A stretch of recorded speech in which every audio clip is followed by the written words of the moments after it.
আসসালামু আলাইকুম। আজকে চলে এসেছি মাই কিচেন থেকে শাপলার রেসিপি নিয়ে। শাপলাগুলোকে আমি ভালো করে ধুয়ে নিয়েছি।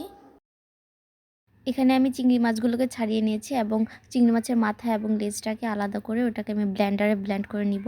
এখন একটা প্যানে তেল দিয়ে তেলটাকে গরম করে পেঁয়াজটাকে ভাজা ভাজা করে এখন এর মধ্যে চিংড়ি মাছ আর লবণ আর হলুদ দিয়ে কিছুক্ষণ ভাজা ভাজা করব। এর মধ্যে দিয়ে দেব মরিচের গুঁড়ো এবং সামান্য জিরে গুঁড়ো। কিছুক্ষণ লাড়াচাড়া দেওয়ার পরে এর মধ্যে আমি দিয়ে দেব চিংড়ি মাছের মাথা এবং লেজটাকে যে ব্লেন্ড করে রেখেছিলাম সেইটা। এটা দিলে গ্রানটা খুব সুন্দর আসে। এখন এর মধ্যে শাপলাগুলোকে দিয়ে দেব, কিছুক্ষণ ঢেকে দেব ঢাকনা দিয়ে।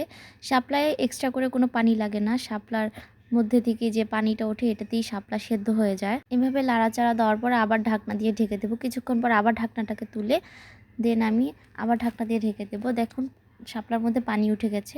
এখন ঢাকনাটাকে তুলে দেখলাম পানি অনেকটা শুকিয়ে এসেছে। এই পর্যায়ে আমি আর ঢাকনা দিয়ে ঢাকবো না, এখন শুধু শাপলার যে পানিটা আছে এটাকে শুকাবো। আমার রান্না প্রায় শেষের দিকে। এই তো রান্না প্রায় শেষ। এই পর্যায়ে এসে আমি এটাকে সুন্দর করে সাইড করে দেব যেন তেলটা আলাদা সাইড হয়ে যায়। Thanks for watching my videos.